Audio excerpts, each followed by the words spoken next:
आजच्या व्हिडिओमध्ये आपण अरिथमेटिक प्रोग्रेशन अंकगणित श्रेणी या प्रकरणामध्ये असणारे काही एक्स्ट्राची उदाहरणं जे आहेत ते आपण पाहणार आहोत. तर यामध्ये पहिलं जे उदाहरण आहे एक्स्ट्रा जास्तीचं, ते पहिलं उदाहरण काय बघा. Find the sum of 11 positive numbers which are multiples of 6. काय बघा उदाहरण. Find the sum of 11 positive numbers which are multiples of 6. म्हणजे 6च्या पटीतील पहिल्या 11 धनसंख्यांची बेरीज किती. बघा मग आता बघा आपणाला उत्तरामध्ये numbers positive numbers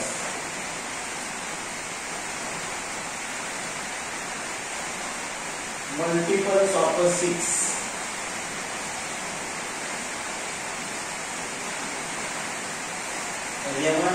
positive numbers multiples of 6 are 6च्या पटीतील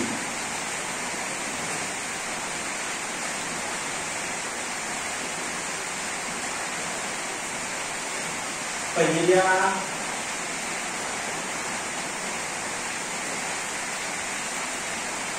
11 धनसंख्या ते मांडूया.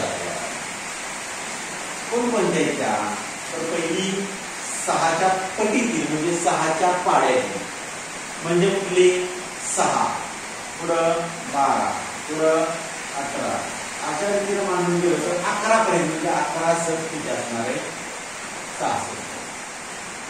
झालं ना. 6 × 1 6 × 12 म्हणजे 2 म्हणजे 11 सट 66 म्हणजे शेवटची 66 येणार. इथं T1 बरोबर A बरोबर 6 T2 बरोबर 12 आणि हे जे आहे हे T11 असणार आहे. बघा आता 11 सट 66 11 संख्या वेगळ्या सांगितलीत ना, म्हणून T11 बरोबर किती असणार आहे 66 असणार आहे. कारण इथं कॉमन डिफरन्स काढला पाहिजे. D बरोबर काय आहे T2 - T1 म्हणजे 12 - 6 बरोबर किती आलं 6. आता इथं S11 काढायचं म्हणजे या 11 संख्येची बेरीज करायची म्हणजे n बरोबर किती आहे तर 11 आहे. मग आता फॉर्म्युला काय Sn = n/2 रेक्टेंगल. आता बघा फॉर्म्युला काय वापरायचे तर दोन प्रकारचे. यामध्ये फर्स्ट टर्म सुद्धा माहित आहे आणि लास्ट टर्म सुद्धा माहित आहे. म्हणून फॉर्म्युला मध्ये वापरताना T1 + Tn हे सूत्र वापरायचं. T1 + Tn. आता n बरोबर किती आहे तुझं बरोबर आहे 11 म्हणजे S11 = 11/2 in rectangle. T1 A बरोबर किती आहे 6 अधिक Tn म्हणजे लास्ट टर्म म्हणजे T11 आहे ती किती आहे 66 बरोबर आहे. म्हणून S11 बरोबर 11/2 गुणिले 66 अधिक 6 म्हणजे त्याला 72 म्हणजे S11 बरोबर 11/2 न भाग जाईल त्याला किती भाग येतो भाग केल्यानंतर बरोबर आहे 36 येणार आहे. 72च्या निम्म 72ला 2 भागला 36 येणार आहे. म्हणून S11 बरोबर यांचा गुणाकार किती आला 396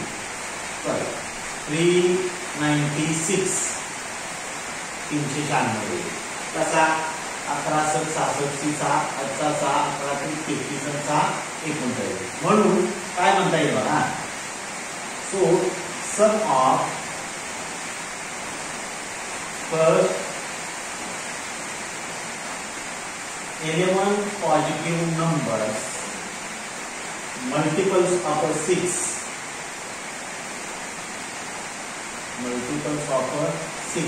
is 396 म्हणजे 6च्या पटीची 6च्या पटीतील पहिल्या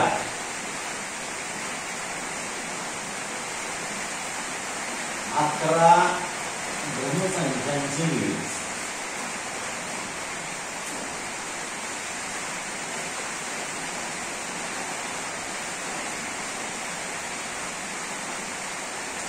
बरोबर होती 396. किती बेरीज आहे? 396.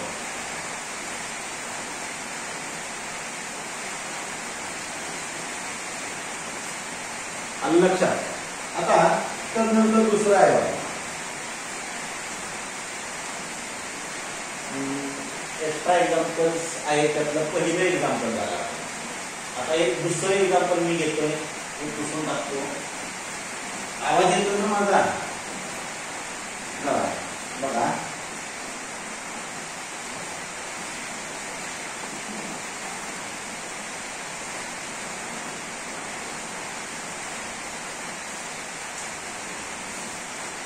दुसरे एक्झाम्पल काय सांगितले? In the EP 7, 14, 21 ... How many terms are considered for getting the sum 5740? बघा, in an AP 7, 14, 21 ... How many terms are considered for getting the sum 5740? हे उदाहरण म्हणजे काय? 7, 14, 21 टिंबटिंबटी या अंकगणिती श्रेणीमध्ये किती पदांची बेरीज 5740 येईल? बरोबर आहे. श्रेणी दिलेली आहे तुम्हाला, म्हणजे उत्तरामध्ये पहिली AP मांडल्या. कोणते? 7, 14, 21 टिंबटिंबटी. बरोबर आहे. म्हणजे तिथं A1 बरोबर A बरोबर 7, T2 बरोबर 14. बरोबर आहे. आता यात लास्ट टर्म माहित नाही, तर कॉमन डिफरन्स काढता येऊ शकतोय. D बरोबर T2 मायनस T1, म्हणजे D बरोबर T2 किती आहे? तर 14 वजा 7, म्हणजे D बरोबर किती आलं? 7, म्हणजे कॉमन डिफरन्स झाला 7. बरोबर आहे. आता बाळांनो, इथं दिलेलं आहे तुम्हाला काय दिलेले? तर बेरीज दिलेली, म्हणजे SN बरोबर 5740 दिलेली. आणि आपल्याला शोधायचंय काय? How many terms are considered, म्हणजे इथं किती पदा घेतली असतील की त्यांची बेरीज 5740 येईल. म्हणजे N काढायचंय आपल्याला. काय काढायचंय? N शोधायचं आहे आपल्याला. बरोबर आहे. N शोधायचं. एक मिनिट. N शोधायचं. N काढायचं. मग आता SN चा formula SN equal to N upon 2 in rectangle 2A plus in bracket N minus 1 into D. तुम्ही म्हणणार हा का फॉर्म्युला? यात लास्ट टर्म दिलेली नाही, म्हणून T1 प्लस Tn च्या ऐवजी हा फॉर्म्युला वापरावा लागला आपल्याला. मग आता SN माहित नाही. SN दिलेले तुम्हाला किती दिलेले? तर 5740. N माहित नाही, ते तसं ठेवावं लागेल. N upon 2 in rectangle bracket 2 into 7. बरोबर आहे. अधिक कंसात N माहित नाही ना, N वजा 1 गुणिले D. D किती आलेला आहे तुमचा? तर 7 आलेला. रेक्टेंगल ब्रॅकेट ठेवतो. बघूया आता काय होतंय ते. आता काय करावं लागेल? तर हे दोन भागाकाराच्या स्वरूपात इकडे घेऊया. म्हणजे कुठल्या स्वरूपातील? गुणाकाराच्या स्वरूपातील. म्हणजे 5002 गुणिले 5740 बरोबर. तिथं राहिला काय? N कंसात. आता इथं गुणाकार करूया. 2 आणि 7 चा गुणाकार आला 14 आणि त्या 7 न N लागून म्हणजे किती आलं? 7N. बरोबर आहे. परत या 7 न वजा 1 लागून म्हणजे किती आलं? वजा 7. बरोबर आहे. म्हणजे 2 आणि 5740 चा गुणाकार 200 मध्ये 8 बेसाठी 1404 आता 1 म्हणजे 10 ने 11 11480 आला. आता N कंसात 14 वजा 7 म्हणजे किती आलं? 7 अधिक 7N. बरोबर आहे. आता आता बाळांनो आपण असं करू शकतो या दोन्ही मध्ये पदामध्ये 7 आहे किंवा ठीक आहे n गुणा ब्रॅकेट सॉल्व करून घ्या 11480 बरोबर n गुणलं तर ते आलं 7n आलं प्लस 7n² म्हणजे हे 0 equal to 7n² plus 7n आणि मायनस 11,480 11480. आता काय करूया बघा हेच इक्वेशन क्वाड्रॅटिक इक्वेशन झालं 7n² plus 7n minus 11,480 equal to 0.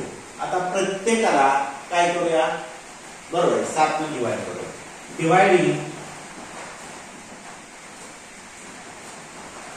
Dividing each term by 7 प्रत्येक पदास 7 ने भागूया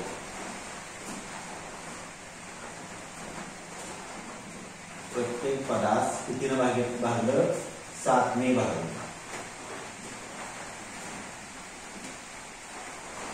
आता 7 ने भागलं तर काय येणार आहे इथं बरोबर आहे n² अधिक इथं n येईल वजा आता इथं भागलं तर बघा 7 1 7 बाकी 4 आहे 7 6 42 बाकी राहिले 2 तुम्ही 4 7 4 28 7 0 0 1640.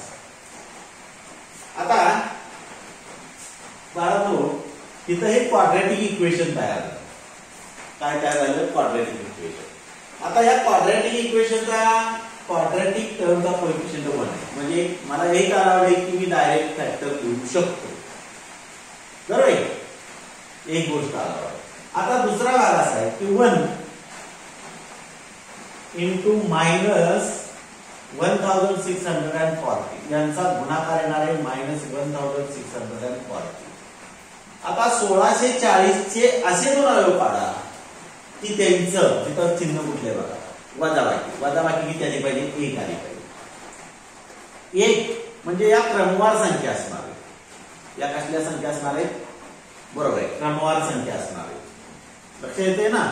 मग क्रमवार संख्या हे शोधायच्या कशा तर आपली संख्या 1640 1640 च्या जवळची पूर्ण वर्ग संख्या कोणती तर 40 म्हणजे कुठला वर्ग आहे पूर्ण वर्ग संख्या 1600 कुणाचा वर्ग आहे हा 40 चा वर्ग.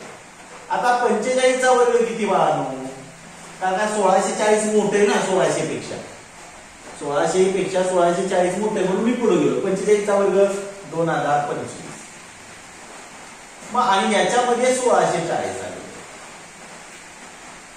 बरोबर आहे. आता या क्रमवार संख्या आहेत बाळा म्हणजे असली तर कशी असणार आहे संख्या एक तर 40 41 असेल तर काय क्रमवार म्हणजे कॉन्जिक्युटिव्ह नंबरचे पुढे एक कॉन्जिक्युटिव्ह number the common difference between these consecutive numbers is 1. आता 40 आणि 41 आहे 41 42 म्हणजे अशा संख्या असणार आहे म्हणजे 40 41 तर असेल किंवा 41 42 तर असेल किंवा 42.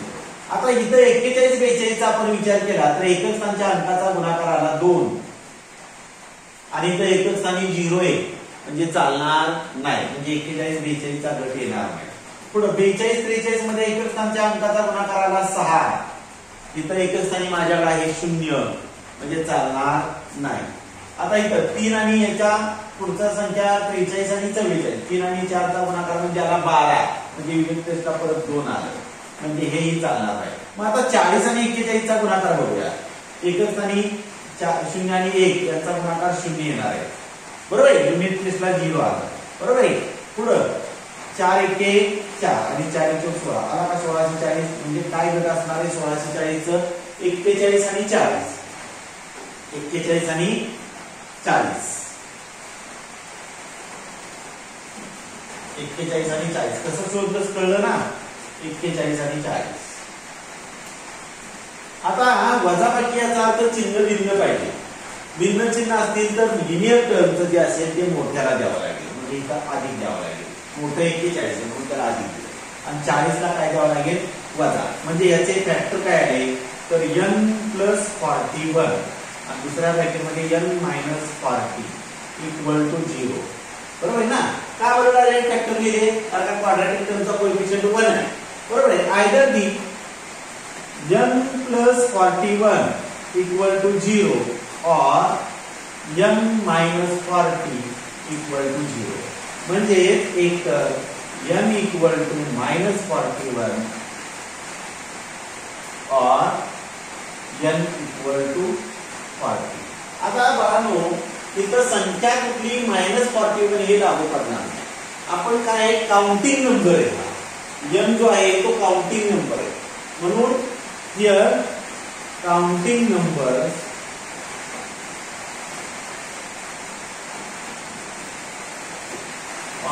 counting numbers are positive मूळ संख्या कशा असतात धन असतात मूळ संख्या कशा असतात बाळांनो धन असतात म्हणून बघा इथं समजेल तुम्हाला इथं लिहितो बघा so n equal to 40 is applicable म्हणजे गाई काय असणार आहे गाई मग आता खाली उत्तर द्यावं लागेल so 40 numbers are considered for getting the sum 5740 बघा 40 numbers are considered for getting the sum 5740 म्हणजे 5740 बेरीज येण्यासाठी किती संख्या 40 संख्या गृहीत घ्याव्या लागतील किती 40 संख्या घ्याव्या लागतील आता एक्स्ट्रा तिसरे एक एका पहिल्या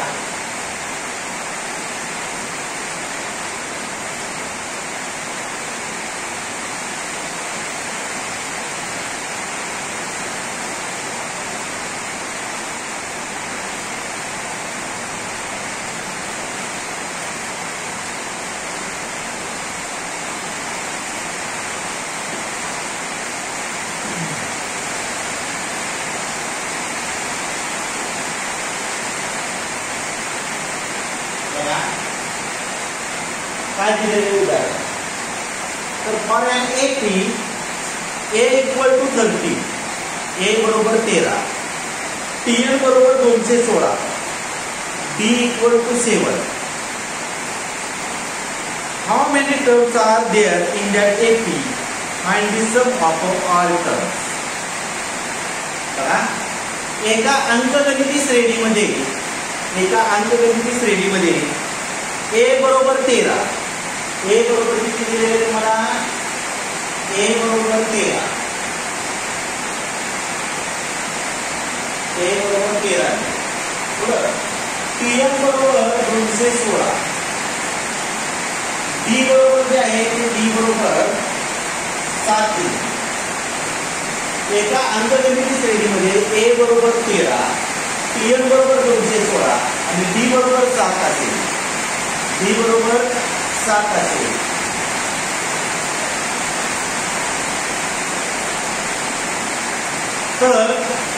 तर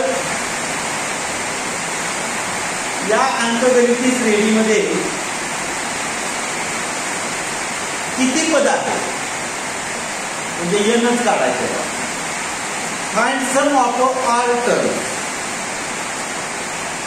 या अंकगणिती श्रेणीतल्या सर्व पदांची बेरीज काढा या अंकगणिती श्रेणीतील सर्व पदांची काय करायची ती बेरीज काढायची हा गिवन पार्ट आहे बघा आता हे टीएम दिलेलं तुम्हाला टीएमचा फॉर्म्युला वापरावा आता हे टीएम बरोबर 216 असेल तर एम बरोबर किती मग फॉर्म्युला काय आहे तर टीएम बरोबर ए अधिक कंसात n वजा 1 गुणिले टी टीएम किती दिलेले तुम्हाला 216 टीएम किती आहे 216 बरोबर ए किती आहे 13 अधिक कंसात n वजा 1 गुणिले टी डी बरोबर दिलेला आहे तुम्हाला किती दिलेला आहे 7 दिलेला आहे आता पहिलं अधिक 13 जे आहे ते लिहूया म्हणजे 216 वजा 13 बरोबर n वजा 1 गुणिले 7.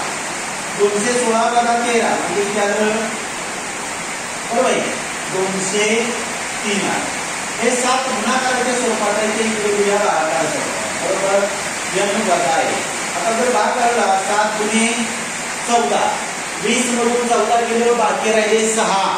इथून येते 3, 7 9 63. बरोबर, n वजा 1 वजा 1 काय इकडे आलं?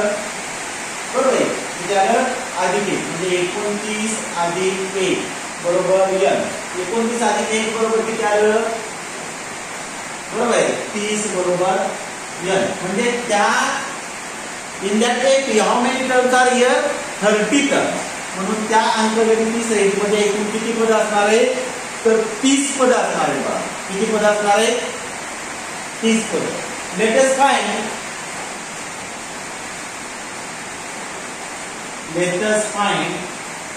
S30. आता आपण काय करूया? S30 शोधू. काय शोधूया? S30. आता इथं बघा मला फर्स्ट टर्म माहित आहे परंतु लास्ट टर्म माहित नाही. म्हणून मला इथं फॉर्म्युला वापरावा लागेल. Sn equal to n upon 2 in rectangle bracket 2a plus in bracket n minus 1 bracket of beginning to b. So S30 equal to 30 upon 2 in rectangle bracket 2 into किती दिलेलं आपण a इक्वल टू 30, a बरोबर 13 अधिक कंसात 13 minus 1 into b. d किती दिलेले तुम्हाला? 7 दिलेले. So S30 equal to 30 upon 2 means 15 in rectangle bracket 13 गुणिले 2 म्हणजे किती झालं? 26 अधिक 13 वजा 1 12 गुणिले 7. आता 12 आणि 7 चा गुणाकार केला पाहिजे. S30 बरोबर 15 चौकटी कंसात 26 प्लस 84. आता 84 आणि 26 यांची बेरीज किती आली? बरोबर आहे, S30 equal to 15 into 110 110. S30 बरोबर 0 11 5 55 5 5 5 11 11 5 16 म्हणजे त्याला 1750. सो देर आर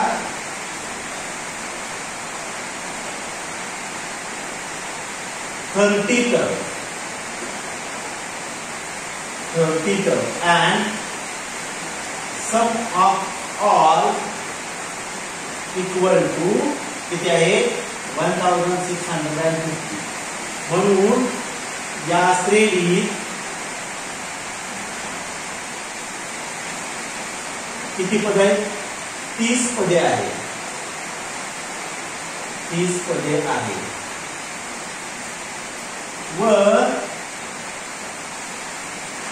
त्यांची बेरीज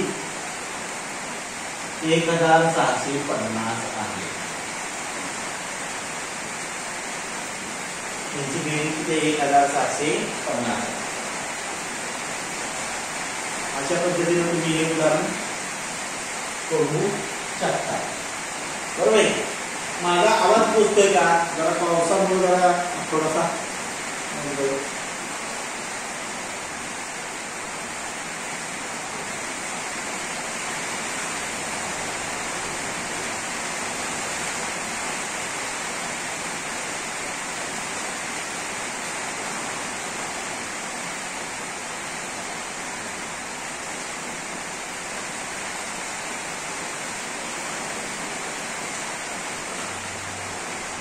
चला एक्स्ट्रा एक्झाम्पल चालले आपल्याला 3 झाली बाळांनो.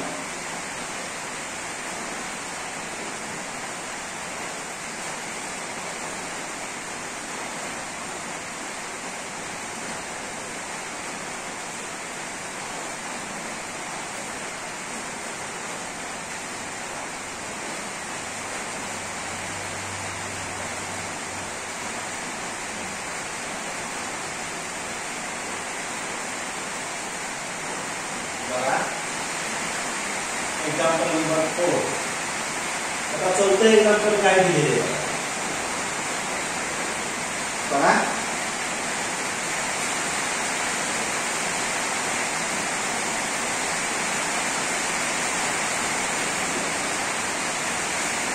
For an AP given below, खाली दिलेल्या अंकगणिती श्रेणीसाठी बघा कोणते अंकगणिती श्रेणी 1/6 म्हणजे 1/6 comma 1/4 comma 1/3 dot dot dot. Find T20 आणि S10, T20 आणि S10 काढायचं. बघा काय AP दिलेली बघा 1/6 1/4 आणि 1/3 ही AP दिली. आपल्याला शोधायचं काय तर T20 आणि S10 या दोन गोष्टी शोधायच्या. T20 आणि S10. चला ठीक आहे. आता इथं हे पहिली टर्म तर माहिती आहे म्हणजे T1 बरोबर A बरोबर 1/6, T2 बरोबर 1/4. सो D बरोबर D equal to T2 minus T1. D बरोबर T2 वजा T1. T2 किती आहे तर 1/4 मायनस 1/6. आता या दोघांची वजाबाकी करत असताना त्या दोघांचा लसावी काढला पाहिजे. त्या दोघांचा लसावी म्हणजे सरळ गुणाकार केला तरी चालेल. 6 आणि 4 चा गुणाकार 24 आला. तिरका गुणाकार केला 6 ने 1 ला गुणिले 6, 4 ने 1 ला गुणिले म्हणजे -4 आले. 6 - 4 किती आला 2 2 भागिले 24.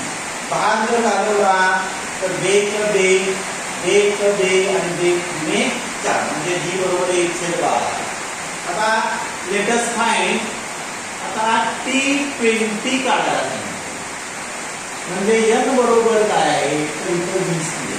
n बरोबर किती दिले 20 दिले. आता शोध घ्या बाळांनो. Tn चा फॉर्म्युला वापरला पाहिजे.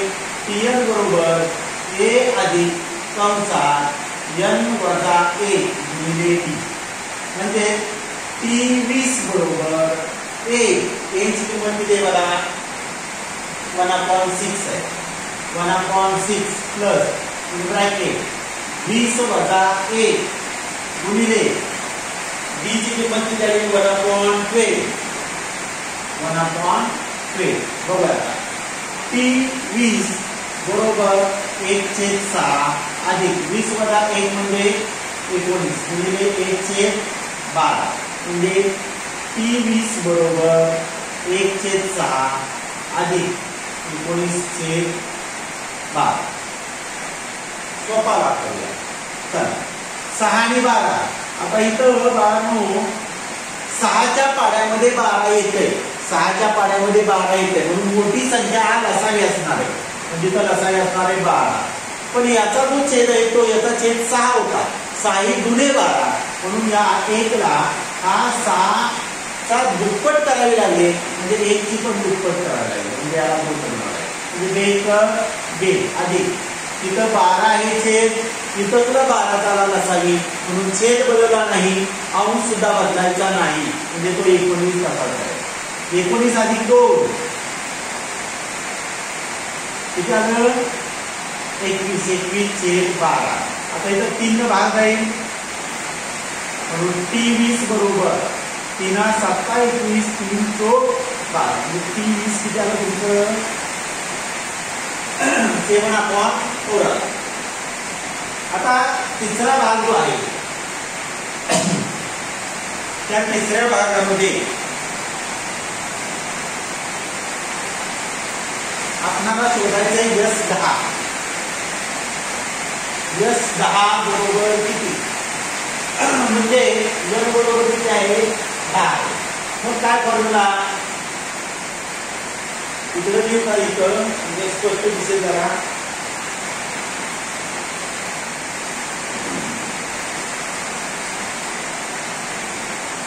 S10 शोधायचं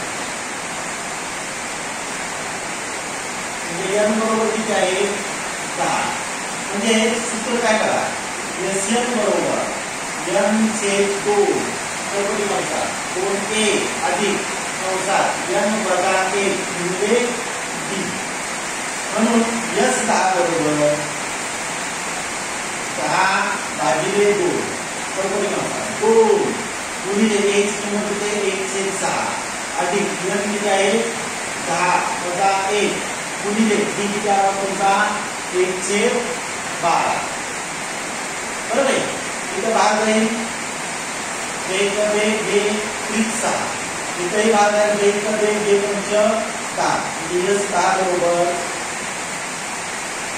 5 चौकटी कंसात 1/3 अधिक 10 वजा 1 9 गुणिले 1/12. बरोबर आहे. इथं भाग आहे 3 9 आणि 3 12 म्हणजे S10 बरोबर 5 चौकटी कंसात 1/3 अधिक 3 3 3/4. बरोबर आहे. आता हे 3 ला 3 घालू नका म्हणजे प्लस काय नाही 3 आणि 4 चा लसावी किती आला बघा 3 आणि 4 चा लसावी म्हणजे या दोघांचा गुणाकार 3 गुणिले 4 म्हणजे 12 त्याचा गुणाकार करा 4 1 4 अधिक 3 3 9. बरोबर आहे. म्हणून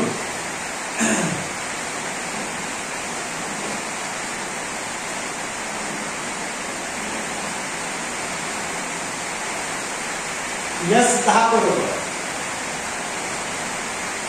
5 गुणिले आता यांची बेरीज 2 4 13 भागिले 12. बरोबर आहे. म्हणून S10 बरोबर 13 5 65 12 S10 बरोबर होते 65. म्हणून T20 बरोबर किती आलं होतं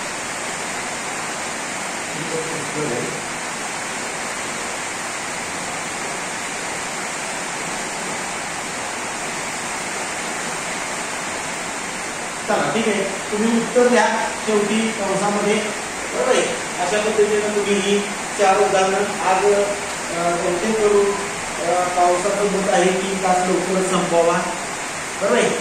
आजच्यासाठी आपण बाळांनो धन्यवाद घेऊया. पुन्हा सांगतोय तुम्हाला तुम्ही चॅनेलला लाईक कराल, सबस्क्राईब कराल, बेल आयकॉनवर क्लिक कराल आणि ही लिंक या चॅनेलची किंवा या व्हिडिओची लिंक तुम्ही तुमच्या इतर मित्रांनाही शेअर कराल, त्यांनाही लाईक सबस्क्राईब करायला सांगा. आजच्यासाठी धन्यवाद. Have a good day.